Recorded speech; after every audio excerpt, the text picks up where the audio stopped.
nosso tema, então, como eu falei, é a violência e sua interferência na educação escolar. Hoje nós vamos iniciar, então, com o professor Eduardo Nunes Giacondino.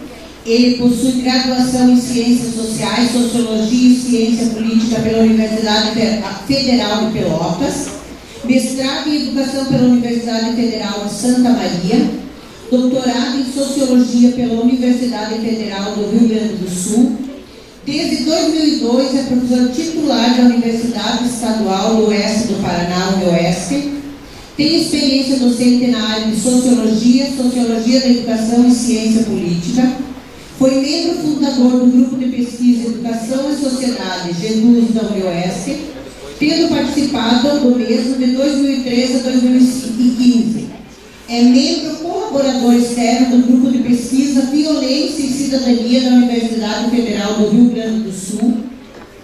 Foi assessor especial da Direção-Geral do Campus de Francisco Beltrão UniOeste no ano de 2004. Assessor de avaliação institucional da reitoria da UniOeste nos anos 2005 e 2008, tendo contribuído para a elaboração do primeiro PDI, Plano Institucional, dessa universidade, e o PPI, Projeto Político Pedagógico Institucional. Atuou de janeiro de 2013 a junho de 2015 como assessor pedagógico da Direção-Geral do Campus de Francisco Beltrão UniOeste. Foi diretor-geral eleito do campus de Francisco Beltrão UniOeste para o mandato de 13 de julho a 31 de dezembro de 2015.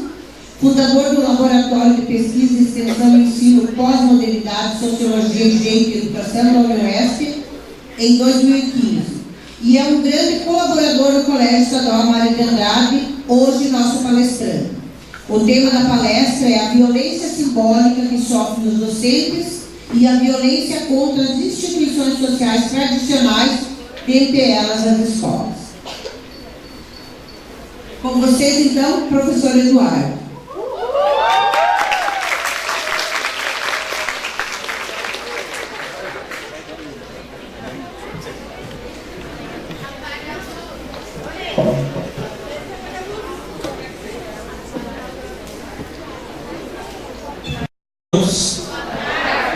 Quero agradecer o convite para estar aqui mais uma vez, junto com os professores, os estudantes, Mário de Andrade.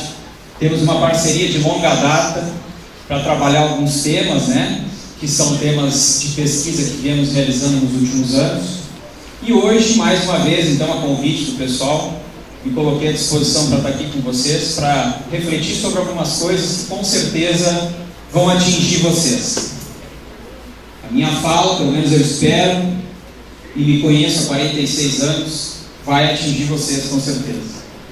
Mas é um momento que considero importante para a gente pensar juntos algumas questões que vêm acontecendo na sociedade, na escola e, consequentemente, com cada um de nós, com cada um de vocês, tá? Do macro para o micro.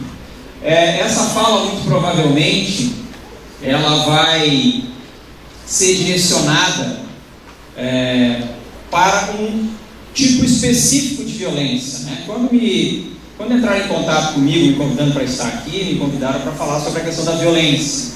Só que existem inúmeras questões por meio das quais a gente pode interpretar a violência. No ano de 2014, mais precisamente, nós estivemos juntos fazendo um evento sobre violência, também com o Mário de Andrade.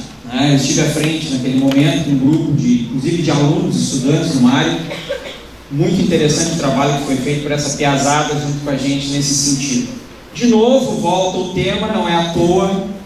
Se voltou é porque é um tema candente, um tema importante e infelizmente presente ainda no século XXI, na nossa realidade, no nosso dia a dia. Após a minha fala, nós teremos um período aí para questionamentos. E há um outro grupo aqui da UniOeste, do NEDIG, que faz um trabalho muito importante também a respeito dessa questão da violência e desenvolve pesquisas e trabalhos, inclusive de extensão, que são trabalhos importantes que ajudam as instituições e as pessoas que sofrem violência, então, a ter o espaço, a liberdade, o direito de se manifestar, de procurar um recurso, de procurar uma ajuda. Eu creio que essa tarde de hoje vai se encerrar então com essa importante participação do NEDIG, porque vai retratar uma questão mais pragmática, uma questão mais pontual, inclusive do ponto de vista do diagnóstico da violência. A minha fala é a fala de um sociólogo.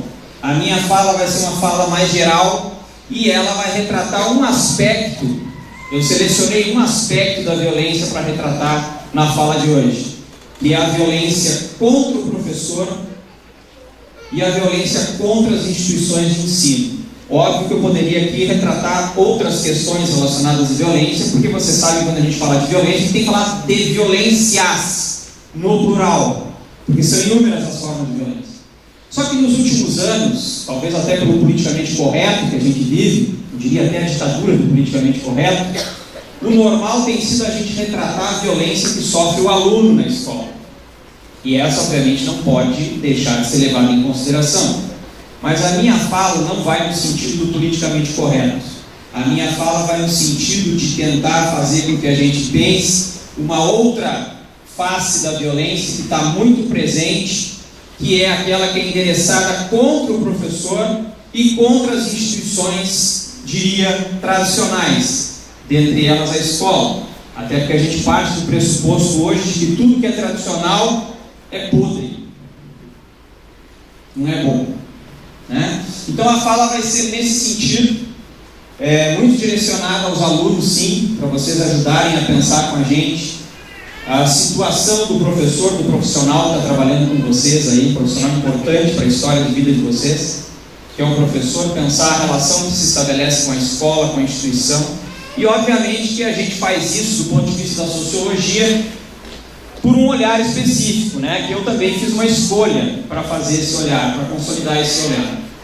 É pensar o movimento da sociedade nos últimos anos, nas últimas décadas. E para isso eu me sirvo de um sociólogo que provavelmente muitos de vocês já ouviram falar, faleceu recentemente, chamado Zygmunt Bauman. O Bauman tem inúmeras obras traduzidas para o português já há muito tempo, então é uma leitura muito corrente, digamos assim. Desde o ensino médio, inclusive, muita gente já tem contato com o Bauman, né? Modernidade líquida, amor líquido, o mal-estar na pós-modernidade, modernidade e holocausto, e uma série de outras obras desse sociólogo polonês, que criou uma analogia específica para mostrar a mudança pela qual a gente passa nos últimos anos, ou tem passado nos últimos anos. E ele usa a seguinte analogia: ele fala de modernidade sólida e modernidade líquida, ou de modernidade sólida e de pós-modernidade, para mostrar justamente esse transcurso, esse período no qual a identidade era uma identidade sólida, os valores que tínhamos na nossa sociedade eram valores sólidos, e que, portanto, uma série de conflitos e de questões que hoje estão presentes na escola, dentre elas a questão da sexualidade, por exemplo, não se faziam presentes na escola. Porque você tinha um pensamento que eu chamo de pensamento diático, ou a gente pode usar o termo pensamento dialético, ou isso ou aquilo. Então você tinha, do ponto de vista da identidade, um lugar muito específico para o homem, um lugar muito específico a ser ocupado pela mulher, pela criança e assim sucessivamente. Você tinha um lugar específico pelo sujeito, pelo cidadão, que era ou burguês ou proletário.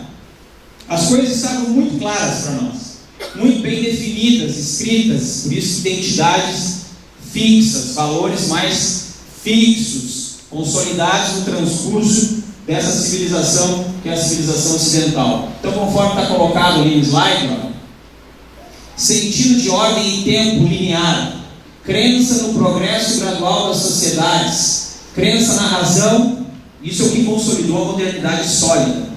Crença na razão, na ciência, na humanidade, ou na nossa capacidade de nos transformarmos em seres cada vez melhores. Todos esses valores presentes nesse tempo histórico, e não faz muito tempo atrás, caracterizado por isso que a gente está chamando de modernidade sólida. Então, a questão do lugar de cada um, né? Da mulher, do homem, como eu acabei de falar. Então, pensem aí, vocês que fizeram ensino médio, principalmente, quando estudam história, vocês vão se lembrar da questão do iluminismo.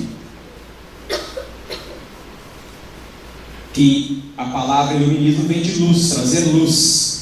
A escola, em grande medida, surge nesse movimento do iluminismo, na tentativa de transformar as consciências ingênuas em consciências críticas, consciências transformadoras, o papel da razão na transformação do mundo. Ou seja, se nós universalizarmos a educação, nós consequentemente transformaremos esse mundo num mundo melhor. Pessoas estudadas, como se diz no senso comum, são pessoas melhores, porque são aquelas que superam a ignorância, a falta de conhecimento, o senso comum, em direção ao conhecimento mais elaborado. São pessoas capazes de se colocar na sociedade, de participar ativamente na sociedade, do ponto de vista político, são cidadãos. Como diria Paulo Freire, a educação é um ato político. A modernidade sólida, que é aquela dos pais de vocês, da geração que corresponde muito provavelmente aos pais de vocês, com certeza aos avós de vocês, era uma geração que acreditava nisso. Tanto é que nessa época, se precisasse bater no filho ou no neto para endireitar o que estava se entortando, batia. E depois deitava a cabeça no travesseiro à noite e dormia sem peso na consciência. Hoje quem faz isso? É violência? Mudou.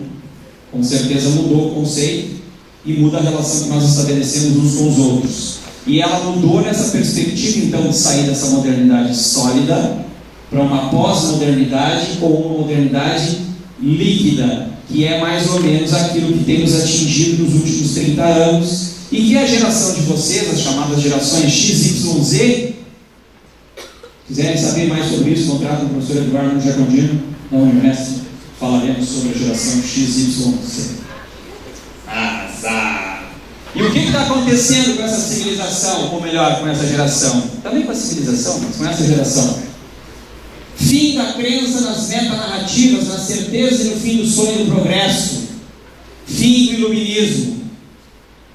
Nós não conseguimos mais acreditar nas grandes propostas de mudança, de evolução, de transformação social. Nós pensamos muito no hoje, no agora. Isso tem um porquê, né?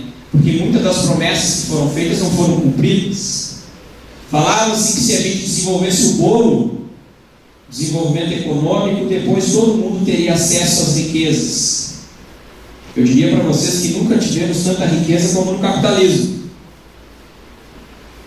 Apesar de muitos acharem que é o contrário, né? Nunca tivemos acesso à riqueza como no capitalismo, mas o sonho do progresso e da riqueza atingindo todos não se concretizou. É só pensarmos na África, por exemplo, né? Mudanças comportamentais, então, que vem também consolidar essa mudança, que vem lá da década de 60, década de 70, por isso que eu falo dos pais de vocês. Essas últimas décadas do século XX, elas trazem uma série de mudanças comportamentais, culturais muito significativas. E dão cara para aquilo que o Bauman vai chamar de pós-modernidade líquida ou modernidade líquida. Uma dessas mudanças tem a ver necessariamente, especificamente, com a emancipação feminina. A pílula contraceptiva. A partir do momento em que as mulheres passam a ter domínio sobre o seu corpo e sobre o seu prazer. Eu usufruo do prazer sem necessariamente ter que arcar com a dor depois. Estou falando da dor do parto aqui, né? Isso muda. Entrada da mulher no mercado de trabalho, outro elemento fundamental da década de 60 e 70 do século passado. Se tínhamos então uma verticalidade, ou seja, o predomínio do homem, aquilo que a gente chama de sociedade patriarcal, centrada na figura masculina, porque era o homem que sustentava a casa, era o homem que ia para a esfera pública, a mulher ficava na esfera privada cuidando da casa, não tinha acesso ao trabalho remunerado e por isso era obrigada muitas vezes a se submeter a uma relação, inclusive violenta, a vida toda.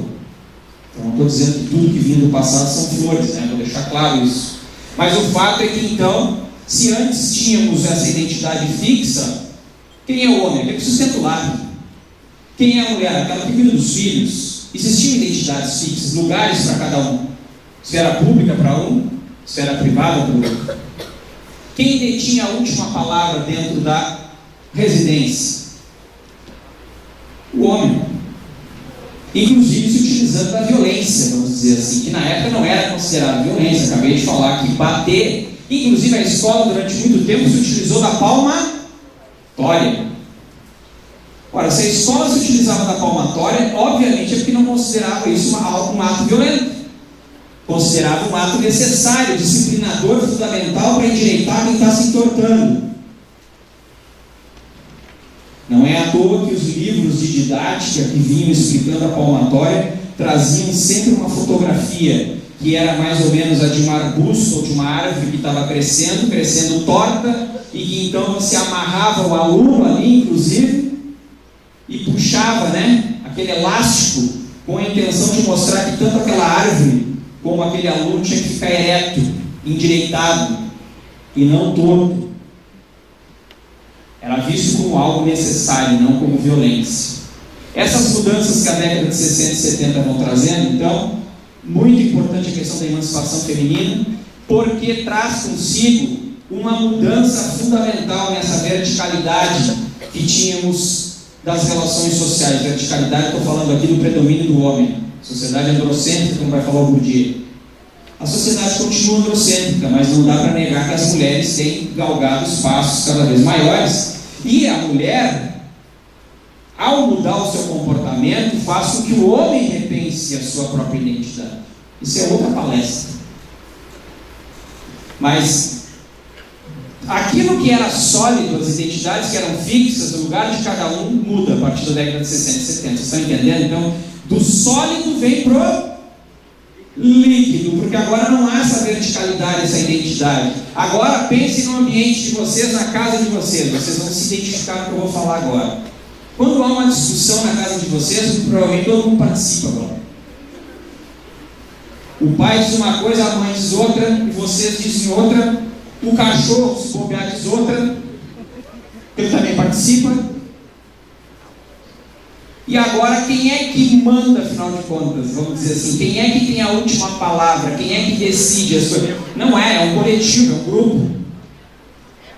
Não é mais o pai, necessariamente. Às vezes pode até ser um caso ou outro, mas vocês estão entendendo o que eu estou falando aqui, e com certeza devem estar se identificando nisso. Ou seja, há uma horizontalização das relações que antes eram verticalizadas. Agora, aqueles que não tinham voz nem vez, mulheres, crianças e assim sucessivamente, passam a ter cada vez mais voz e vez. Então, a centralidade da decisão se perde. Não estou dizendo que isso é ruim. Isso é a democratização das relações, é a horizontalização das relações. Só que isso traz um perigo, que é o seguinte: quando ninguém determina nada, a gente não sabe para que lado vai. E mais ou menos hoje o que tem acontecido nos lares é que, como não há consensos e como não há um centro, digamos assim, decisório daquilo que pode e que não pode, a gente não decide nada em grande medida. E aí tudo pode. E é por isso que o aluno, quando chega na escola, e a escola impõe regra, tem dificuldade de se adaptar à escola, porque às vezes em casa não tem mais essa regra estabelecida. Porque se ninguém decide, obviamente, se há regra, ninguém está cumprindo nada. Porque ninguém decide. Um diz, não, tem que deitar às 10 horas. O outro, não, que isso, já foi o tempo disso. Não, um diz assim, o computador tem que ser usado até tal hora e com controle. O outro diz, não, que isso, por quê? Isso é ignorância, não, para que isso? E por aí vai. Então temos essa horizontalização das relações sociais, que tem ali a ver com a pílula anticoncepcional, questão muito presente das mulheres, que acabam tendo um empoderamento, não só das mulheres, das crianças. E uma coisa que é importante chamar a atenção aqui, é que também uma identidade muito fixa que tínhamos, por exemplo, com relação às mulheres, as mulheres saíam muito cedo de casa para se casar. Casavam-se precocemente, então trocavam a condição de dependência do pai para uma condição de dependência do marido. Veja, identidades fixas, todo mundo tinha o seu futuro pré-determinado. O Freud vai dizer, numa história da civilização, que então tínhamos segurança. Todo mundo tinha, de um certo modo, um futuro já pré-determinado. Isso de um certo modo, é a segurança. Só que o peso ou o preço que pagávamos por isso era a perda da liberdade. Porque ninguém perguntava para aquela menina de 14 anos se ela queria se juntar com aquele cara de 50. Que ela muitas vezes tinha que ficar, casar, que era escolhido pelo pai, pela sociedade. Não era uma escolha dela. Quantas casaram com um cara de 50, apaixonadas pelo colega de 18, passaram a vida inteira naquela viagem emocional. Eu estou com tu, mas eu quero é tu.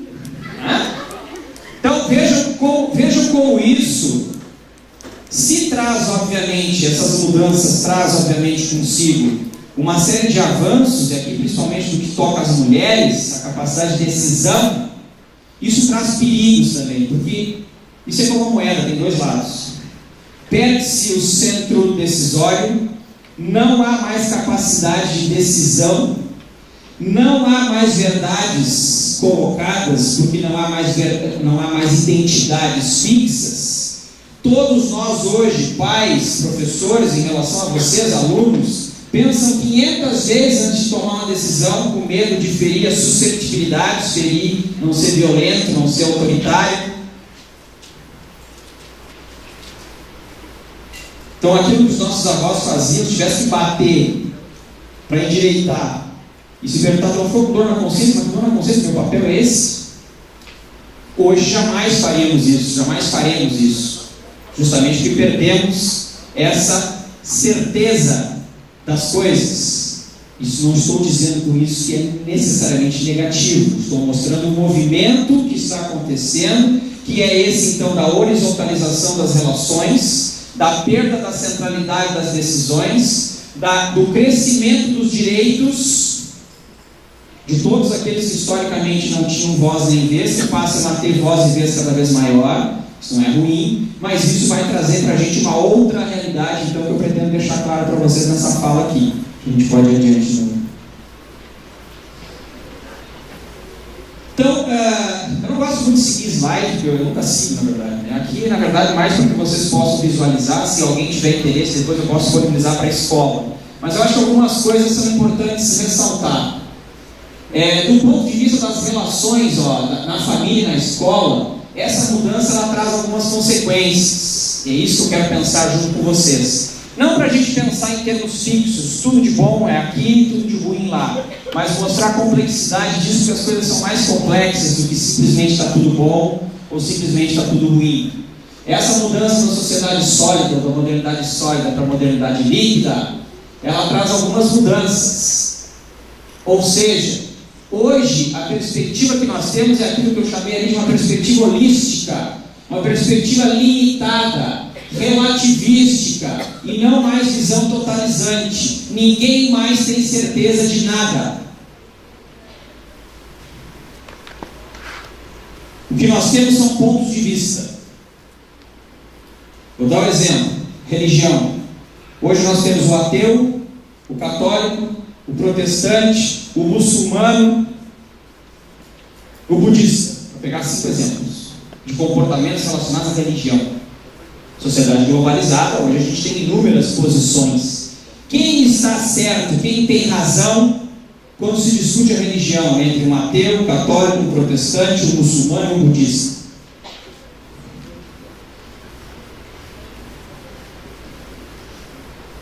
Provavelmente a gente vai chegar à conclusão nessa roda de discussão que cada um tem a sua visão.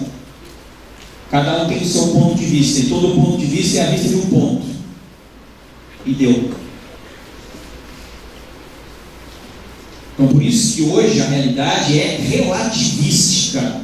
Nós temos sempre relações e visões que não são mais visões totalizantes das coisas, são visões fragmentadas das coisas, são visões relativísticas em relação às coisas. Outro elemento, a perspectiva multicultural. Vivemos cada vez mais, por conta da globalização, que não é só econômica, obviamente, é uma globalização cultural, uma sociedade multicultural, multiétnica, como a gente diz, que cabe todas as diferenças, cada vez mais as diferenças seja do ponto de vista étnico-racial, seja do ponto de vista da sexualidade, seja do ponto de vista político e assim sucessivamente. Embora isso talvez não seja uma verdade tão grande assim, né? Eu acho que ainda continuamos em grande medida presos às nossas verdades. Ano eleitoral prova muito bem isso. Coxinhas contra petralhas, cada qual se considerando dono da verdade e o outro inimigo da democracia e da verdade. Mas enfim, independente disso, o fato é que a sociedade é cada vez mais multi. Esse multi significa agregar cada vez mais coisas, mas significa ao mesmo tempo que nós não temos mais nenhum elemento em comum. Ou nós temos cada vez menos possibilidade de ter certezas sobre as coisas. Então, desse modo, diferentes perspectivas passam a vigorar nesse momento. Não há centralidade ou verdades prontas, daí a importância da ética. Nunca se falou tanto em ética na sociedade que a gente vive, justamente porque a ética é o quê? São os princípios que norteiam a atuação de cada um, é a escolha que cada um faz. Vou dar um exemplo. Provavelmente as avós de vocês, as mães de vocês, que nasceram naquela modernidade sólida, eram educadas para casar e não muito mais do que para trabalhar. Provavelmente algumas delas foram casadas durante algumas décadas e foram infelizes. Certa feita participei de uma reunião de família para comemorar o casamento de 50 anos, bodas de ouro, né? De um casal da família. Todo mundo, vamos fazer a festa, onde é que nós vamos fazer a festa? Aí quando chegou para a senhora que estava fazendo 50 anos de casamento, ela disse assim: eu não tenho festa porque eu não tenho nada para comemorar. Aí todo mundo assim: opa, só um pouquinho. Eu estava sentado, senão tinha caído da minha costa. Né? Bom, porque a minha ela externalizou que ela não teve opção. Casou porque era natural na época, modernidade sólida, menina com tal idade vai casar, sai de casa vai casar. Como não podia trabalhar fora, essa senhora, por exemplo, se alfabetizou sozinha e na sequência alfabetizou várias pessoas, porque tinha uma relação muito próxima com a questão da educação, da pedagogia. Provavelmente se tivesse feito o curso seria uma excelente professora, tivesse tido a oportunidade de estudar, porque alfabetizou por conta própria muita gente. Mas ela disse que na época dela não tinha condições de estudar. Por que eu estou falando aqui da ética, dando esse exemplo? Porque no tempo dela, ela teve em quem colocar a culpa da infelicidade dela. Na sociedade, no pai, no marido, na sociedade que escolheu por ela. Ela tinha em quem botar a culpa. E aqui, obviamente, não estou dizendo que todas as pessoas que viveram casadas amanhã foram felizes. Algumas com certeza foram felizes, outras não. Não para serem, né? Mas ela teve em quem colocar a culpa. Pensem em vocês agora. Vocês têm muito mais grau de liberdade de escolha do que teve a avó de vocês, a mãe de vocês. Tanto é que hoje a gente casa e descasa com muito mais facilidade. Ninguém precisa passar a vida inteira junto com uma pessoa se não está se sentindo bem. Então a gente tem um grau maior de liberdade de escolha. Isso é ética. Por isso que se fala cada vez mais em ética numa sociedade. Porque se eu tenho mais possibilidade de escolha, depende de quem?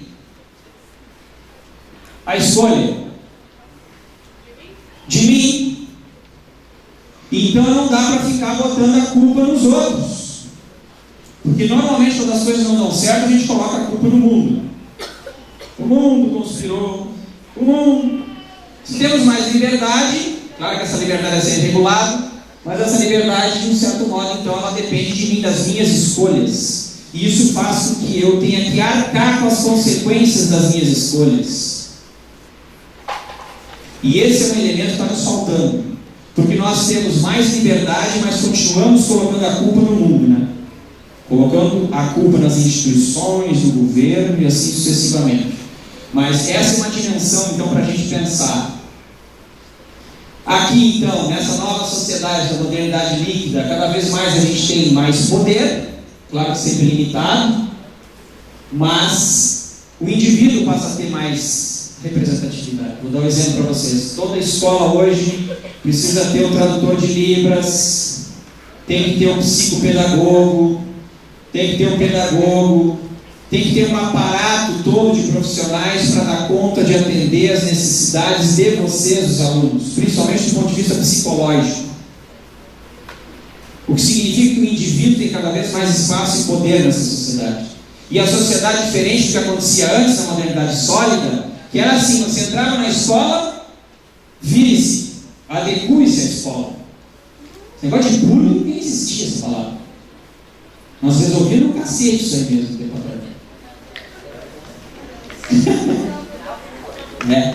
Agora vejam só, e aqui não estou dizendo que é bom ou ruim, estou fazendo a leitura sociológica para mostrar a mudança. Se antes era a instituição com a sua centralidade que estava ali e os indivíduos tinham que se adequar a ela, doa quem doer, agora são as instituições que têm que se adequar aos indivíduos. As instituições têm que criar um aparato de profissionais todo para atender a individualidade de cada um. Esse tem transtorno bipolar, esse tem transtorno não sei o que, esse sofre bullying, esse não sei o que. Na verdade, as escolas hoje tinham que ter um profissional para cada aluno, para atender as especificidades de todos. Não estou dizendo que isso é bom ou ruim, estou fazendo a leitura sociológica para mostrar que se inverteu. Na modernidade sólida, o indivíduo tinha que se adequar à instituição. Na modernidade líquida, as instituições, aliás, todo mundo corre para satisfazer a necessidade, às vezes o desejo de um.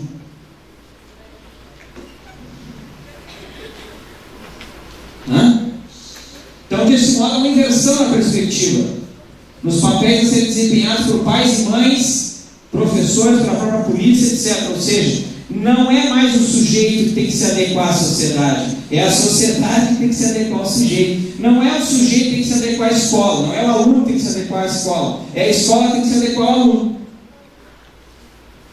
Porque afinal de contas a escola tradicional sempre foi uma escola elitista, uma escola branca, uma escola burguesa, uma escola que não estava preparada para receber todo mundo, então hoje ela tem que necessariamente se adequar para receber o diferente. Correto? Isso significa dizer, então, que é o indivíduo ou o grupo pequeno que passa a ter cada vez mais poder nesse sentido. Isso torna a escola um ambiente cada vez mais complexo. E diria para vocês um ambiente que nós nunca estamos satisfeitos com as escolhas ou com os resultados que a gente obtém. Esse é o risco. Podemos ir adiante? Questão da família. Democratização das relações familiares, como eu falei para vocês. De relações verticalizadas e centradas na figura paterna masculina e em relações horizontalizadas e descentralizadas, ancoradas agora na figura do pai, da mãe, dos filhos. Todo mundo tem direito à voz, à vez. Isso é bom. Só que, por vezes, a gente não chega a nenhum consenso. A gente não consegue determinar e encaminhar muitas coisas. Fim do pacto em poder, empowerment, empoderamento das mulheres, crianças, idosos. Isso tudo retratado pelo crescimento dos direitos sociais, direitos civis, políticos e sociais, que a gente tem desde a década de 60, 70, direito dos negros, direito das mulheres, direito das crianças, direito dos homossexuais, dos transexuais, dos bissexuais, de todas as formas de expressividade humana que até então não tinha espaço, agora bem tendo. Né? Mulheres conquistam o mercado de trabalho, se libertam do domínio masculino, por um lado. Agora que eu quero refletir com vocês aqui. Por um lado, as mulheres se libertam dessa dependência. Isso aqui, inequivocamente, é bom. Só que tem um outro lado da moeda. Grande parte das mães, principalmente, se sentem culpadas por estarem distantes dos filhos. O processo de culpabilização em todas as pesquisas que são feitas com mulheres, que têm filhos, obviamente, o dado primeiro que aparece é a culpabilização. Elas sentem, pelo fato de estarem trabalhando, que elas não acompanham a educação dos filhos, se sentem culpadas, em grande medida, né? Que leva muitas delas a agir de forma infantilizada em relação aos filhos, super protegendo-os ou comprando. Estou com a minha consciência pesada, vou comprar um iPhone mais legalzinho para o meu filho. Estou com a minha consciência pesada, vou dar um negocinho lá que ele quer, porque assim eu vou me sentir um pouquinho melhor. Estou me sentindo culpado, então eu vou deixar ir na festinha lá, que afinal de contas, como mãe, no fundo não concordo muito, que é muito legal, mas eu vou deixar, porque que tipo de mãe sou eu? Que além de não estar acompanhando, eu impeço ela de ser feliz nos lugares que ela quer. Show de bola. Sou uma mãe legal. Aliás, hoje a filosofia é que mãe é amiga da filha, pai é amigo do filho. Porque esse negócio de ser pai e mãe dizer não, isso é um negócio que está fora de moda, assim, é um negócio muito complicado. A gente quer ser amigo dos filhos, né? A gente quer acompanhá-los. Inclusive, alguns são mais, talvez, adolescentes do que os próprios filhos adolescentes. Estão tão infantilizados, de um certo modo, que parece que já nem sabe mais quem é mãe e quem é filho, às vezes. Claro que são casos de exceção. Mas estou mostrando a mudança para vocês aqui. Está acontecendo. Então, mudanças, né? Antes, a relação de responsabilização e sacrifício pessoal em relação aos filhos, por parte dos pais, que vinha por vezes acompanhado por atitudes tidas hoje em dia, mas não naquela época pela violência. Você vai fazer o que eu estou te mandando. Era assim que os nossos pais diziam. Eu sei o que é melhor para você, eu estou te mandando, tu vai fazer. Hoje tem-se o cuidado, o amor sensível, psicologizado pelos filhos, não o amor funcional diretivo. Então ampliou-se uma certa sensibilização em relação a essa relação que se estabelece entre pais e filhos, em que muitas vezes os pais perdem o sentido do direcionamento, eles não direcionam mais, porque eles têm medo de ser autoritários nesse direcionamento. Eu quero ser amigo do meu filho, vou conversar com ele, nós vamos chegar a um consenso, nós vamos chegar. Pai que é pai não tem consenso às vezes, determina e pronto.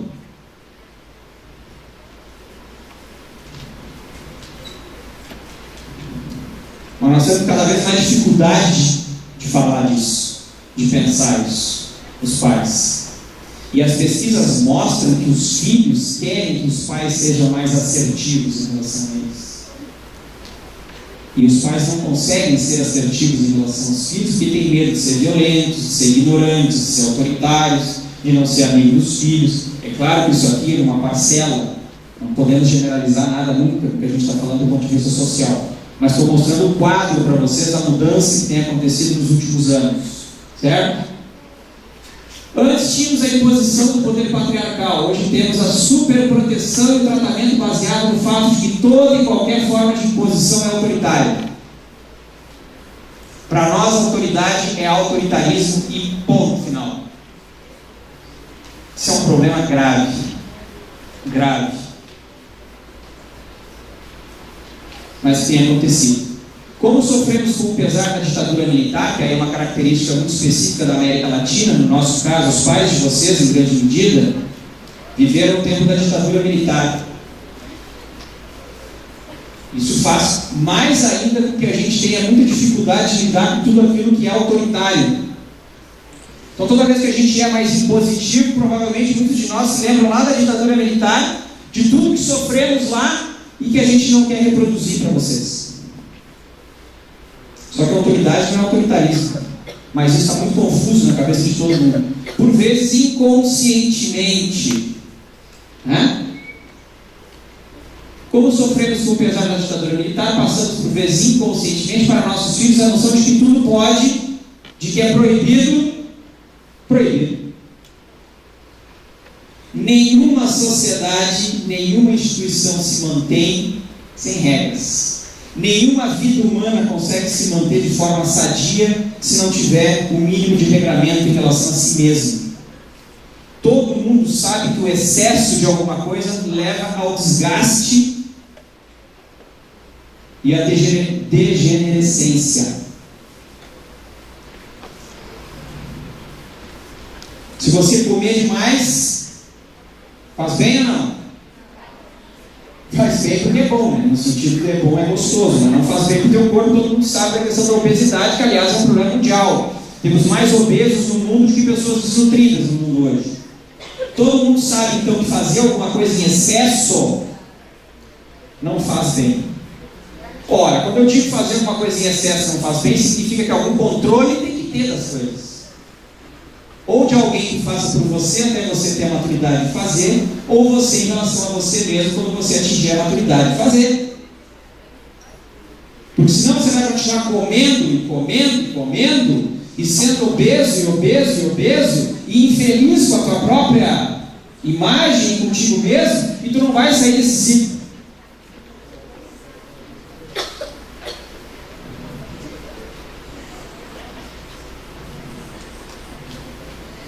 Isso pode ser usado para qualquer coisa, né? A bebidinha, por exemplo, alcoólica, quem não gosta de tomar um traguinho de vez em quando, né? Para espantar os problemas da vida, né? Ó, aí, já se manifestaram, né? Uou! Show de bola! Né? Não é bom, de vez em quando? Delícia! Só que uma coisa é você tomar para se sentir legal, outra coisa é você ser viciado, dependente do álcool. Todo mundo sabe disso. Então é um limite, obviamente, sutil. Que diria, estamos perdendo esse limite, de um certo modo. Né?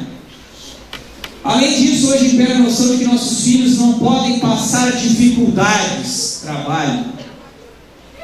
Não podem sofrer. E o sofrimento para nós é algo insuportável.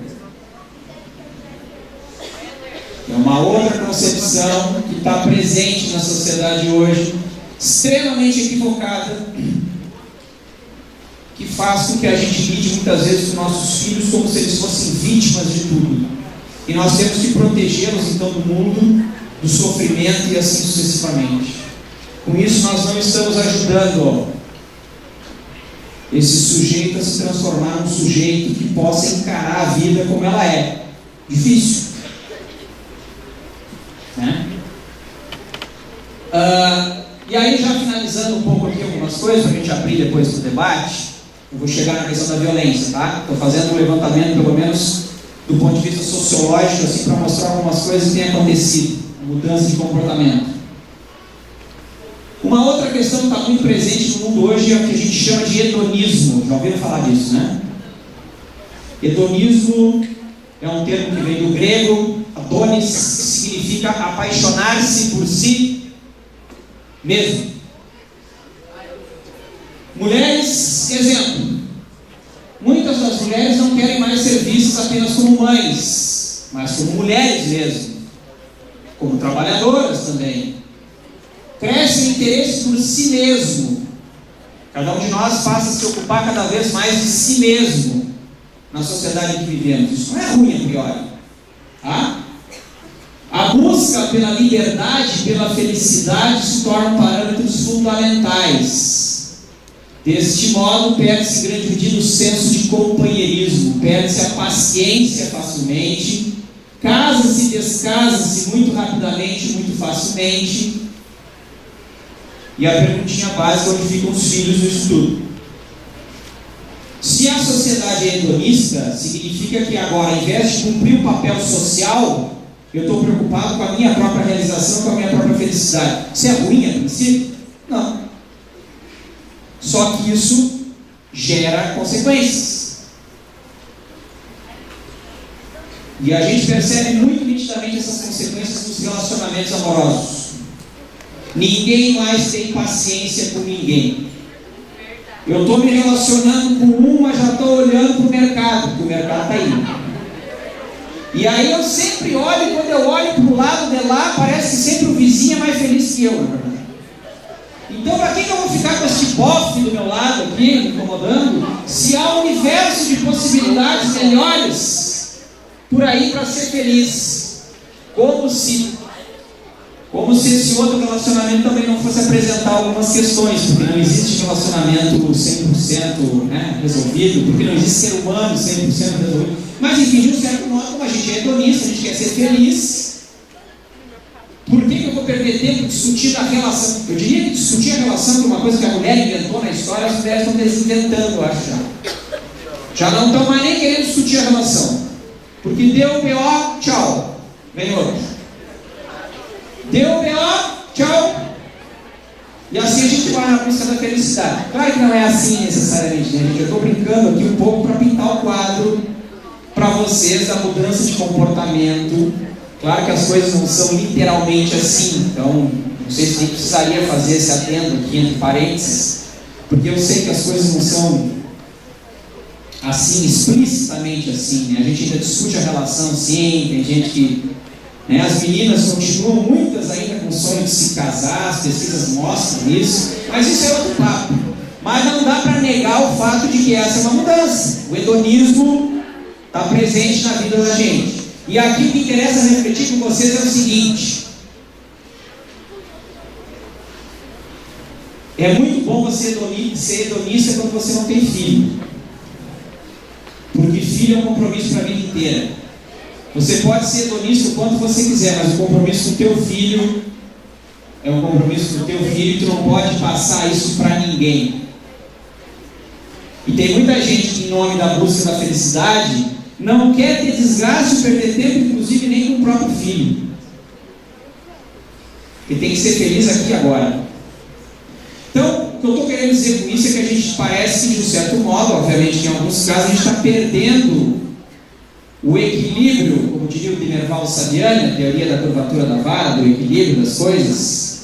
Essa busca pela felicidade, a pressa de resolver as coisas agora faz com que a gente, de um certo modo, as responsabilidades que a gente tenha, a gente esteja delegando para alguém. Mais ou menos como alguns pais fazem ao delegar a responsabilidade do filho para a escola. Como se a escola, o professor, tivesse a obrigação de resolver todos os problemas do filho que ele, pai e mãe, não conseguem resolver. E ele, pai e mãe, tem 2 filhos em casa. Pensa no professor que tem 40 alunos na sala de aula. Esse tem que resolver o problema de todo mundo. Mas ele, às vezes, em casa com 1, 2 não consegue. Mas é porque tem que ser feliz, né? Ou muitas vezes está tão atolado no trabalho, também tem isso, obviamente, uma sociedade que a gente trabalha cada vez mais para dar conta das questões que a gente quer dar conta, de ter um carro novo, de ter a casa melhor, de poder dar um computador melhor para o filho, e a gente se atola tanto nessas coisas que a gente não convive mais uns com os outros. Não dá tempo de conviver uns com os outros, né? Então, o crescimento exponencial da sensibilidade social acerca da violência. Se há uma coisa positiva, é que nós cada vez somos menos tolerantes em relação à violência. Na verdade, nós somos intolerantes com a violência até contra os animais. Até os animais entraram por rol dos seres que merecem a proteção contra a violência, não é assim? Isso é bom, porque antes a gente tinha palmatória na escola, podia bater no aluno, agora a gente se preocupa inclusive com a formiga. Está caminhando na rua, vai pisar no formigueiro. Não vou matar os animais. Você pisa, olha para trás, sejam felizes e Deus espera. Aumentou o grau de sensibilidade em relação à violência, né? Então, desse modo não se pode mais educar pela força, pela imposição. Agora, qual é a consequência disso, por exemplo, na escola? Se nós aumentamos o nosso grau de sensibilidade em relação à violência, é claro que a gente não quer ser violento, nós não toleramos a violência em nenhum aspecto, seja na escola, nenhuma instituição, seja na escola, seja no lar, o que for, né? Então hoje o que predomina? A questão do convencimento, ou melhor, aqui refletindo sobre alguns caminhos, né? Se você não pode mais impor as coisas, como que você conduz os outros a alguma coisa? Pergunta de Michel Foucault. Como que uma sociedade que não tolera mais a violência mantém o controle de uns sobre os outros? Porque as relações humanas são relações de poder. E as relações de poder são aquelas em que eu sempre tento, de algum modo, determinar o comportamento do outro. Para alguma coisa. Então, como que a gente faz isso numa sociedade que agora tudo parece ser violência? Um dos caminhos é o convencimento, o exemplo. Daí dizer que um exemplo vale por 1000 palavras. Daí o fato de que não adianta mais uma sociedade de outra, aquela história de faz o que eu digo e não faz o que eu faço. Né? Por isso, de novo, a questão da ética. Não adianta falar para o fulano, não faz tal coisa, o cara vai lá e ele mesmo faz. Né? esvazia toda a autoridade que tem. Por isso a questão da ética está tão presente, convencimento, né? Diálogo, que não precisa ser por um lado impositivo, mas também não precisa ser por outro lado embasado no medo e na submissão. A grande questão do diálogo, da capacidade de dialogarmos, de chegarmos a consensos, de não mais alguém como o pai, por exemplo, vir e impor alguma coisa, escutar o filho, ouvir o filho, a mãe está na conversa também, todo mundo dialoga, tentar chegar a uma conclusão. Talvez o caminho mais interessante, mas o caminho difícil, porque numa sociedade hedonista em que ninguém ouve ninguém, como é que a gente vai dialogar? Você pode se esvalepar falando o que você está falando, a pessoa só vai ouvir a si mesma. Então não adianta esse mimimi de diálogo. Temos que dialogar na sociedade do diálogo, na sociedade democrática. Sim, meu querido, beleza, ótimo, ótimo. Só que uma sociedade em que ninguém escuta ninguém, como que a gente dialoga? Qual é o pragmático do dialogar numa sociedade assim? Para haver diálogo tem que haver um mínimo de humildade. O que não significa que eu tenho que abandonar as minhas ideias, mas eu preciso ter um mínimo de humildade e ouvir o outro. Senão eu vou dialogar com o quê, afinal de contas? Com quem? Qual é o objetivo do diálogo? Se eu já tenho as minhas verdades prontas, ele pode falar o que ele quiser, eu jamais vou mudar, eu sou dono da verdade. Não tem diálogo nenhum. Não faz de conta, na verdade, né? E a questão do conhecimento de si, né? Eu acho que essa é uma questão importante. Eu acho que, em grande medida, todas essas mudanças que vêm acontecendo, e tenho certeza que os pais de vocês estão sofrendo, de um certo modo, para tentar acompanhar. Muitos viveram lá na modernidade sólida, e agora estão vivendo na modernidade líquida. Muitos deles estão tendo que reinventar a si mesmos para viver nesse mundo, para se transformar em pais melhores, em mães melhores. Apesar de todas as dificuldades, apesar de todo esse quadro que eu pintei aqui para vocês, dos perigos e questões difíceis dessa mudança, com certeza muitos pais, professores, que viveram boa parte das suas vidas na modernidade sólida, agora estão tendo que viver aqui na modernidade líquida, estão tendo que se reinventar, estão tendo que reaprender a viver. Vejam que isso é um esforço necessário, significativo, difícil muitas vezes de se fazer, né? Porque você viveu uma boa parte da sua vida num paradigma e de repente você tem que mudar esse paradigma, é difícil. Então, assim como vocês enfrentam dificuldades de entender os pais de vocês, com certeza eles enfrentam dificuldades de entender vocês. Mas uma coisa positiva que tem acontecido, me parece, é que está havendo um movimento da gente tentar se aproximar, pais e filhos. Às vezes não dá por conta do excesso de trabalho, às vezes não dá por conta do excesso de hedonismo, que quer ser feliz, mas existe, obviamente, aqueles todos que fazem esse movimento e que tentam, né, realizar esse processo. Então, aqui, para fechar, nós temos aí algumas repercussões na escola dessa mudança que eu estou tentando pintar o quadro para vocês aí, né? E uma dessas mudanças na escola é o que a gente chama da perda da centralidade do ato formativo. Antes a escola era o lugar de formação, agora é mais um. Você tem outros lugares ou outras formas de formação do sujeito, dentre elas as próprias redes sociais, que inclusive em termos de tempo que cada um usa para elas, às vezes é muito maior do que o próprio tempo que fica na escola. Então a escola está dividindo o seu tempo com outras, ela não tem mais a centralidade formativa. Isso é um desafio dos professores, para a própria escola enquanto instituição.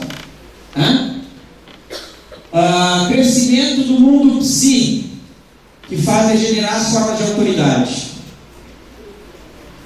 Isso é uma discussão que obviamente não é para fazer com vocês, é mais uma discussão para fazer com os professores de vocês, mas o fato é que quando eu falo aqui do mundo psi, eu estou falando do mundo psicológico, né? Nós temos um crescimento significativo nas últimas décadas do entendimento de que o sujeito é vítima dos processos sociais e que esse sujeito precisa ser atendido nas suas necessidades, dentre elas as necessidades psicológicas. Então, toda e qualquer forma de autoridade que bata de frente, muitas vezes, com o sujeito, é vista como violência, é vista como desnecessária e é vista como tendo que ser intermediada por um profissional psíquico. Não é à toa que os próprios psiquiatras estão cada vez mais nas escolas receituando remédios, tanto para os alunos como para os professores. Noção de tempo não faz mais sentido como fazia um tempo atrás. Na modernidade sólida, você diz assim: estuda que você vai ser alguém na vida. Agora a gente não tem tempo, porque eu quero ser feliz agora, quero realizar agora. Além do mais, a gente usa às vezes exemplos de pessoas que não estudaram e se deram bem na vida. Né? O pai fala para ti: estuda, se esforça que lá no fim tu vai ter a recompensa. Ah, mas o jogador de futebol X não estudou e ganha milhões. O líder do tráfico da favela não estudou e ganha milhões. Aliás, os nossos modelos de ascensão social, por vezes. Por que eu vou ter que estudar tanto para chegar lá se tem gente que faz coisa por bem menos de chegar lá, né? Tem tudo aquelas minas lá com ele. Agora que está novo, eu vou ter que estudar quando eu estiver velho, eu vou ter as minas, que é a mina que vai querer ficar comigo velho, depois estudar a vida inteira. Não tem sentido isso, eu quero agora, para já. Quero ser feliz agora. Então a escola, como nasceu nessa perspectiva do futuro, se esforça para você ser alguém no futuro.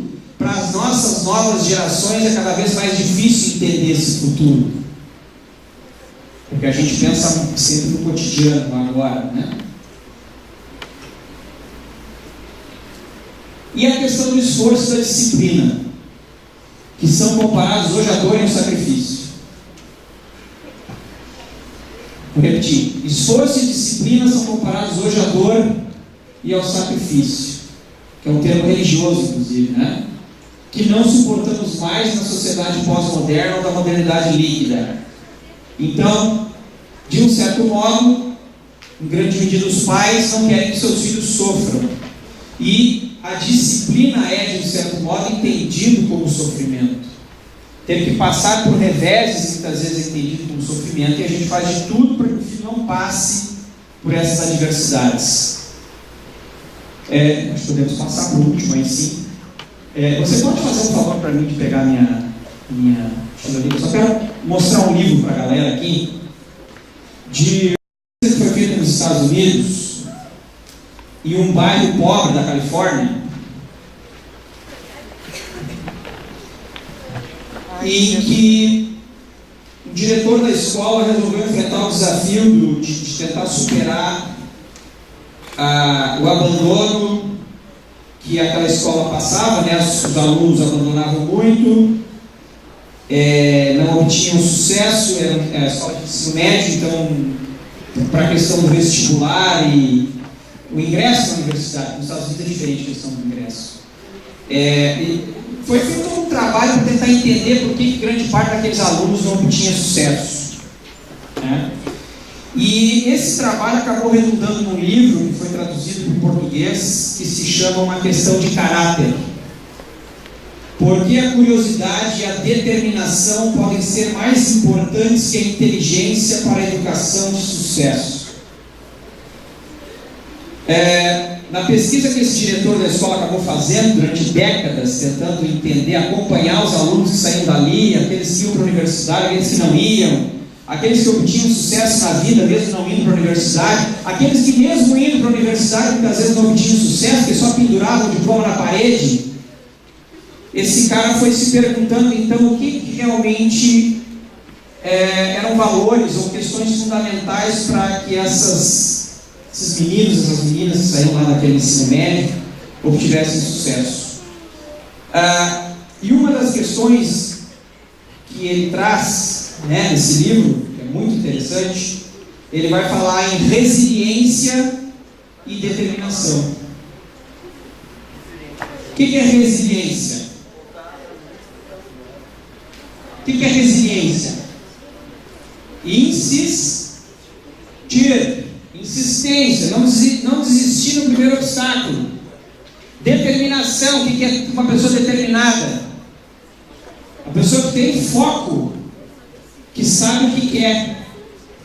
Então ele foi percebendo que mesmo aqueles considerados mais inteligentes do ponto de vista do coeficiente intelectual, né, muitas vezes não obtinham sucesso na vida, não iam para a universidade ou se iam fazer um curso que depois não aproveitavam.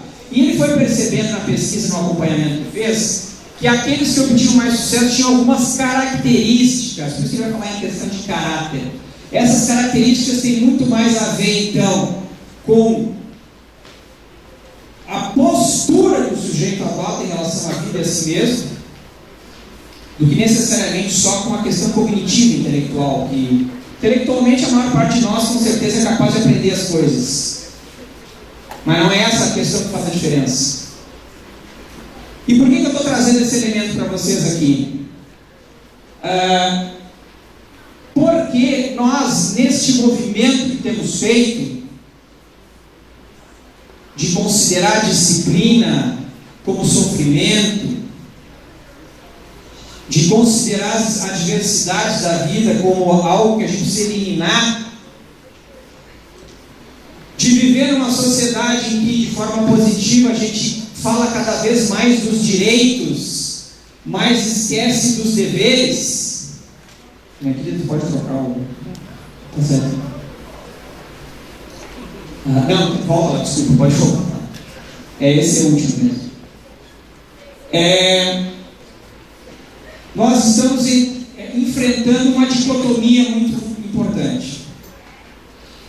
Ao mesmo tempo que a sociedade prospera do ponto de vista da sua tecnologia, do acesso, eu vou repetir essa frase, não é minha, mas nós nunca tivemos acesso à riqueza como tivemos no capitalismo.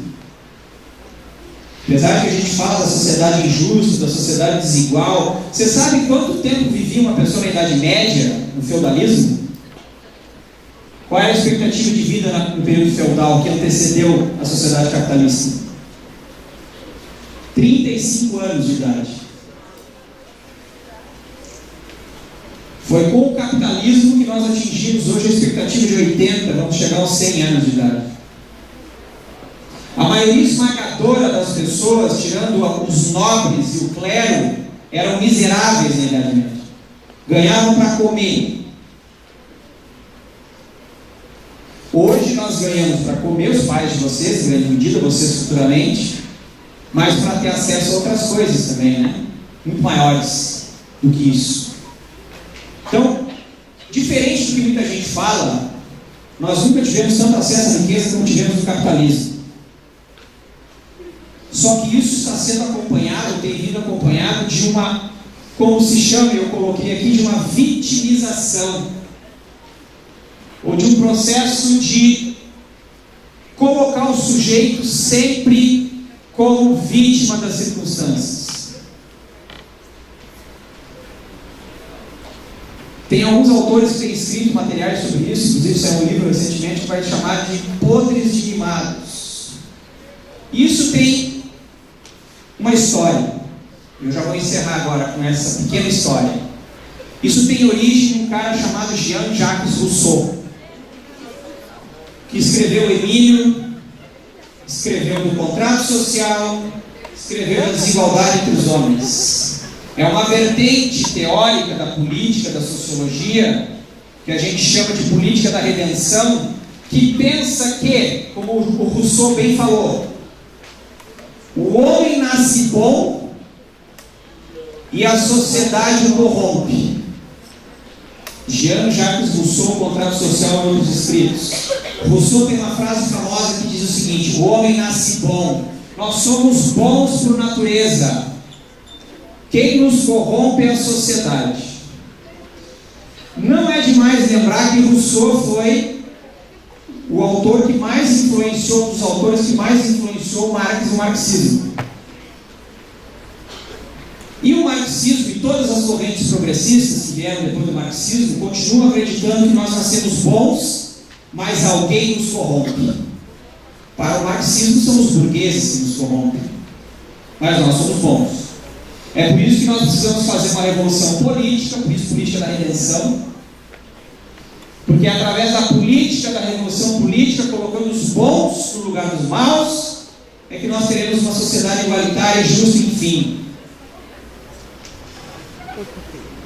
Só que existe uma outra corrente, que se chama de política do ceticismo, que vem lá de David Hume, que vai dizer o seguinte: qualquer um que fizer uma reflexão séria sobre si mesmo, sabe que o homem e a mulher têm seus limites, que nós não somos tão bonzinhos assim, e que também, por outro lado, nós não somos demônios. Anjos e demônios, com raras exceções, não existem. Existem limites para essa construção dessa sociedade justa, igualitária, que foi de um certo modo disseminada, e muitos de nós compraram essa ideia dizendo que nós podemos tudo, mas no futuro. Depois que fizermos a revolução, poderemos fazer tudo. Que as instituições são aquelas que nos violentam, que as instituições são retrógradas, precisam ser superadas. Este pensamento, de um certo modo, não nos ajuda a encarar a realidade da vida. Porque faz com que nós sonhemos com algo que nunca, aliás, chega, porque está sempre no futuro, é utopia, e faz com que a gente não consiga lidar com a concretude da existência. Ou seja, instituições, obviamente, têm seus limites. Instituições, obviamente, precisam ser aperfeiçoadas. Mas as instituições não necessariamente precisam ser abandonadas ou extinguidas. Vou dar um exemplo clássico: escola. A escola é uma instituição tradicional. Por isso ela precisa ser aperfeiçoada? Sim. Precisa melhorar sua gestão? Sim. Precisa melhorar suas práticas? Sim. Precisa formar melhor seus professores? Sim. Mas nós não precisamos necessariamente aniquilar a escola. E tenho certeza que eu vou dizer aqui para vocês agora: talvez a gente não elimine a escola fisicamente falando, embora exista a violência contra a escola, o apedrejamento da escola, pichações na escola são formas de destruir a escola. Mas o jeito mais hoje utilizado para desconstruir a escola é a insistente leitura que coloca a escola como desnecessária, como retrógrada, como algo que, de um certo modo, parece que nunca está aí para dar o retorno que a gente merece, que a gente precisa. Então nós desconstruímos a figura da escola, desconstruímos a figura do professor, e com isso a gente não ajuda em nada a melhorar essa instituição, que se precisa passar por um processo de gradativo de melhoria, obviamente não é com essa desconstrução que a gente vai fazer isso. Então eu queria deixar claro aqui um recado para vocês. Eu disse nessa fala desde o início que ela não seria politicamente correta, porque talvez o politicamente correto seria falar para vocês durante uma hora aqui da violência, das formas de violência que existem, que a gente precisa combater, e é óbvio que sim, e o pessoal do NEDIT provavelmente vai fazer esse papel importantíssimo. Mas eu queria dar um recado para vocês, que uma violência que está acontecendo hoje, muito significativa, e que eu acho que cabe a vocês ajudar a dar um basta nela, ou pelo menos relativizar ela, é essa violência que a própria escola vem sofrendo, é essa violência que os professores vêm sofrendo.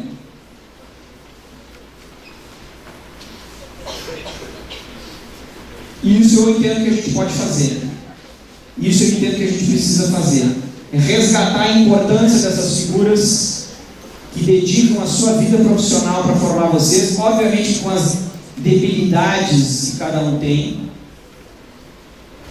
mas esse é um papel importante, me parece, da gente resgatar essa questão, porque a tradição a gente esqueceu. Tudo que é tradicional para nós a priori é ruim, e não é assim. A escola é tradicional, sim. A escola nasceu na início da Idade Moderna. Com o desenvolvimento do capitalismo no século XIX, a escola vai surgir como universalização, então ela é tradicional.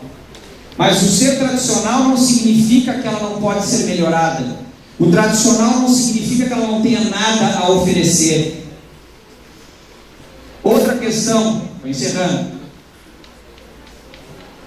que faz com que a gente veja a escola como algo negativo, e às vezes a gente talvez não perceba isso explicitamente. É a questão do preconceito. Todo mundo fala para vocês, eu disse que essa palestra não seria politicamente correta. Todo mundo fala para vocês que toda e qualquer forma de preconceito é ruim. Mentira. Todo preconceito, ou toda e qualquer forma de preconceito, a gente precisa entendê-lo para saber se ele precisa ser alterado ou não. Mas não é toda e qualquer forma de preconceito que é ruim a priori. Vou dar um exemplo para vocês, está ali para vocês lerem. O professor tem sim mais conhecimento que o aluno, tem sim mais experiência que o aluno, e isso faz com que ele precise sim ser respeitado pelo aluno. Isso é um preconceito? Pode até ser entendido como um preconceito, ou parte do pressuposto de que o professor está ali, ele é mais importante. Não estou dizendo mais importante, ele tem uma importância significativa pela história que ele tem, pela trajetória, pelo conhecimento. Aliás, diria para vocês que um professor que não tem mais conhecimento que o aluno não tem que estar na sala de aula. Que esse mimimi de dizer que está todo mundo em pé de igualdade, que ninguém educa ninguém, isso é uma aberração pedagógica. O resultado das avaliações internacionais que a gente tem no Brasil, que as pessoas não aprendem, tem a ver com isso. Porque ninguém assume o seu papel. O professor tem mais conhecimento que o aluno, óbvio que tem mais idade, tem mais experiência, tem mais conhecimento. É por isso que ele está ali. Então você fala, não, todas as relações são horizontalizadas. Agora não, o professor é só um mediador do conhecimento. Claro, o professor não tem que ser aquele assim, a figura central, mas esse negócio de dizer que o professor não... Sabe essa coisa assim que no fundo vai dizer que o professor não é necessário? Que o aluno se educa sozinho? Isso é bobagem. Vou dizer para vocês, eu estou com uma certa idade que me permite dizer certas coisas agora. Isso é bobagem. É a mesma coisa dizer que o pai e a mãe não tem que educar o filho, que eles têm que ser amigos e a criança se educa sozinha. Bobagem. E é essa falta de identificação precisa de coisas que deveriam ser básicas da gente entender, mas a gente não consegue mais entender, que está gerando essa confusão toda, que ninguém sabe mais quem é quem deve assumir o quê. Então cada um faz um jeito assim mais ou menos e a gente não tem diretriz nenhuma mais. Então tradição não é necessariamente uma coisa ruim, nem tudo que é tradicional é ruim. Preconceito, alguns inclusive são positivos, porque preconceito tem a ver com construção social, tem a ver com herança social. Vou dar um exemplo para vocês. A mãe diz para a menina que vai para a balada: minha filha, de preferência não fique com os meninos, mas se ficar, use camisinha pelo menos. Isso é um preconceito, que está pressupondo, em primeiro lugar, que ela vai ficar. Está pressupondo que se ficar vai pegar alguma doença. Agora, esse preconceito está errado? Não está, porque pode pegar. Então, vai me dizer que todo e qualquer preconceito é ruim? Bobagem de novo.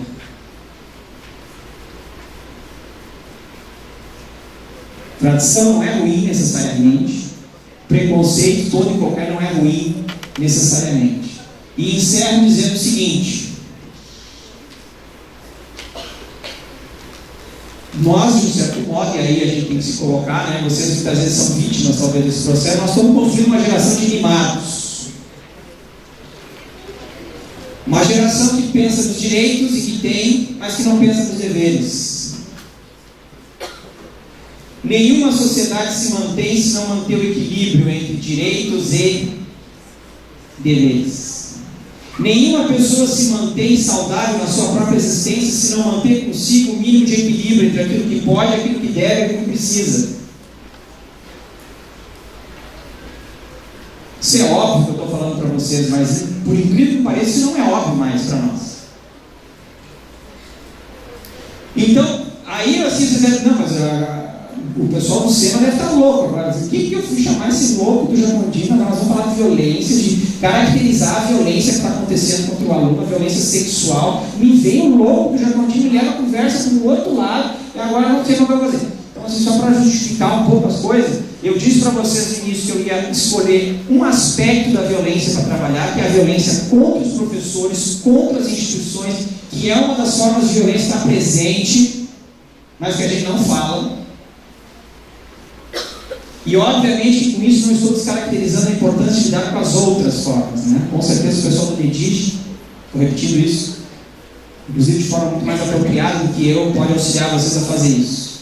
Mas então para encerrar mesmo, dizer que nos ajudem, vocês alunos, futuros professores, futuros pais, futuros profissionais, que um dia vocês estão aí, outro dia vocês estão aqui, né, do lado de cá. Aliás, vocês só estão aí para um dia chegar do lado de cá. Vocês não ficam aí a vida inteira. Que vocês talvez possam nos ajudar a repensar um pouco essas questões que parece que nas últimas décadas, nessa mudança da sociedade sólida para a sociedade líquida, elas estão crescendo. Obviamente que algumas vêm no sentido de um avanço inequívoco, inclusive de ampliação de direitos, mas trazem consigo alguns riscos, que é o de a gente esquecer de coisas importantes, como por exemplo de deveres que a gente também tem, não só com os outros, mas para a gente mesmo, né? Então, essa última frase que está colocada em vermelho, talvez o vermelho fique difícil para vocês lerem, mas só para essa coisa de dizer, eu faço o que eu quero e ninguém tem nada com isso, eu sou livre. Besteira. Essa liberdade absoluta. Bom, Aristóteles já dizia, zoon politikon, o homem é um animal político por excelência. Nós vivemos sempre em comunidade, nós vivemos sempre nos relacionando com alguém. Portanto, tudo que eu faço afeta os outros, para o bem ou para o mal. Não tem essa de que eu faço o que eu quero, eu sou livre, ninguém tem nada com isso, bobagem. Você vai afetar alguém sempre, seja para o bem dessa pessoa, para o mal dessa pessoa, inclusive para o seu mesmo. Então, assim não existe isso, né? Talvez a política da redenção, talvez o grande culpado seja Rousseau. Nós nascemos livres, bondosos, mas a sociedade nos corrompe. Como se nós fôssemos assim os coitadinhos que precisamos de direitos cada vez mais e que ninguém pode impedir o nosso avanço, o nosso desenvolvimento, colocando empecilhos. Na verdade, ninguém se forma se não houver essas questões básicas de regras, de valores. É isso que forma o ser humano, como Freud já muito bem dizia. Nenhuma civilização se forma se não houver o mínimo de controle dos impulsos, dos instintos. Quando não há isso, nós somos uma sociedade, não dá para chamar uma sociedade de animais, de sociedade não é de animais, mas enfim, né? Não há se não houver esse mínimo equilíbrio. Você não constrói civilização nenhuma. Então, aprender a conviver com a dor, aprender a conviver com o limite, aprender a conviver com o não, é necessário para o amadurecimento de qualquer um, de qualquer sociedade. Senão a gente vai criar uma sociedade de animados.